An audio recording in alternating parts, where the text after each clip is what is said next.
रात गहरी थी, खामोशी फैली हुई और रेत के झरों पर एक ही सवाल भारी था, क्या आज मुसलमान अपने ही मुकद्दस शहर के दरवाजे से लौटा दिए जाएंगे? सफर लंबा, जज्बा शदीद, मगर सामने हुदैबिया का ठहरा हुआ पानी और कुरैश की तलवारों जैसा फैसला। वह लम्हा जिसने पूरी इस्लामी तारीख का रुख बदल देना था। लेकिन कैसे, क्यों और किस कीमत पर?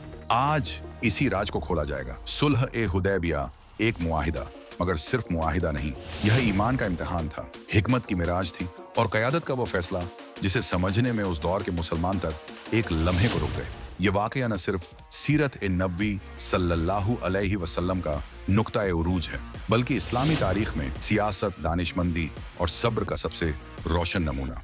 और आज हम कदम ब कदम देखेंगे कि ये वाक़यात कैसे रूनुमा हुए, किसने क्या फैसला किया और कैसे बोज़ाहिर मुश्किल शर्तें आगे चलकर इस्लाम की सबसे बड़ी फतहों का दरवाज़ा खोलती गई। मदीना में खबर फैली। नबी अकरम सल्लल्लाहु अलैहि वसल्लम ने ऐलान फरमाया, हम उम्रा की नीयत से मक्का चलते हैं, न जंग न लड़ाई, सिर्फ इबादत। 1400 सहाबा, दिलों में शौक, आंखों में रोशनी, मगर रास्ते में हर कदम पर खतरा।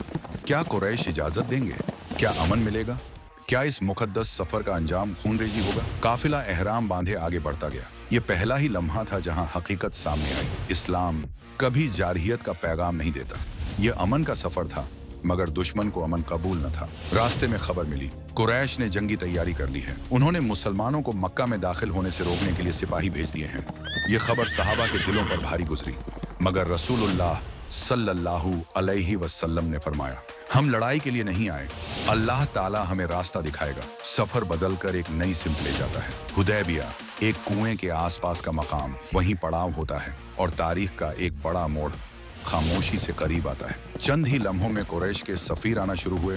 हर सफीर अपने दिल में सख्ती लिए, अपनी जबान में हठ धर्मी लिए, और रसूलुल्लाह सल्लल्लाहु अलैहि वसल्लम नरमी, हिकमत और सब्र का पहाड़। बनु खजा के बदील बिन वक़ा आए, मामला समझा, मुसलमानों की नीयत देखी, वापस लौटे। फिर हलीस बिन अलकमा, जिन्हें एहराम बांधे मुसलमानों का मंजर देखकर रक्कत तारी हुई। उनका दिल गवाही दे बैठा कि यह काफिला इबादत के सिवा कुछ नहीं चाहता। मगर कुरैश का जवाब वही, मोहम्मद सल्लल्लाहु अलैहि वसल्लम को मक्का में दाखिल नहीं होने देंगे। आज नहीं, हरगिज नहीं। तनाव बढ़ने लगा। 1400 मुसलमानों के दिलों में सवाल जागने लगे, क्या हमें रोका जा रहा है? क्या ये मामला जंग तक जाएगा? लेकिन रसूल अल्लाह सल्लल्लाहु अलैहि वसल्लम के चेहरे पर वही सुकून, वही यकीन कि अल्लाह बेहतर जानता है। फिर वो वक़्त आया जब नबी अकरम सल्लल्लाहु अलैहि वसल्लम ने अपना नुमाइंदा चुना, हजरत उस्मान रजी अल्लाहु अन्हु, नर्म दिल, समझदार, कुरैश में इज्जत रखने वाले। हजरत उस्मान रजी अल्लाहु अन्हु मक्का में दाखिल हो गए, मगर देर होने लगी और फिर अफवाह फैली, उस्मान रजी अल्लाहु अन्हु को शहीद कर दिया गया है। फिजा संजिदा हो गई, अज़्म एक आग बन गया। इसी लम्हे, इसी दरख्त के नीचे वो बेअत हुई जिसे तारीख बेअत ए रजवान कहती है। वो बेअत जिस पर अल्लाह ने खुद कुरान में अपनी रजा का ऐलान फरमाया। उस दिन 1400 हाथ एक हाथ से जुड़े और सहाबा रजी अल्लाहु अन्हु ने कहा, हम जान दे देंगे, पीछे नहीं हटेंगे। लेकिन अल्लाह की तकदीर कुछ और थी। हजरत उस्मान रजी अल्लाहु अन्हु जिंदा लौट आए और यूं जंग की आग बुझ गई। मगर असली आजमाइश अभी बाकी थी। कुरैश ने फैसला कर लिया कि बातचीत अब सख्त होगी। उन्होंने सफीर भेजा, सुहेल बिन आमर। रसूल अल्लाह सल्लल्लाहु अलैहि वसल्लम ने उन्हें आते देखा और फरमाया, अब मामला आसान होगा। कुरैश सुलह का इरादा रखते हैं, मगर सहाबा रजी अल्लाहु अन्हु के लिए ये शुरुआत एक आजमाइश थी। सुहेल बिन आमर की जुबान सख्त, अंदाज कठोर, शर्तें नाकाबिल ए ईमान। पहली शर्त, मोहम्मद सल्लल्लाहु अलैहि वसल्लम इस साल मक्का नहीं आ सकते, वापस जाई, अगले साल आए। 1400 मुसलमानों का दिल डूब गया। इहराम बांधा था, कुर्बानी का सामान साथ था, और अब वापसी।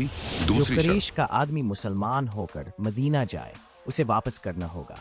लेकिन जो मुसलमान मक्का छोड़कर कुरैश के पास आए, हम वापस नहीं करेंगे। ये शर्त सुनते ही सहाबा रजी अल्लाहु अन्हु की आंखों में आग भर गई। क्यों? क्या इंसाफ सिर्फ एक तरफ होगा? क्या ये कमजोरी का समझौता नहीं? क्या मुसलमान इस तौहीन को सहेंगे? लेकिन नबी अकरम सल्लल्लाहु अलैहि वसल्लम खामोश सुन रहे थे।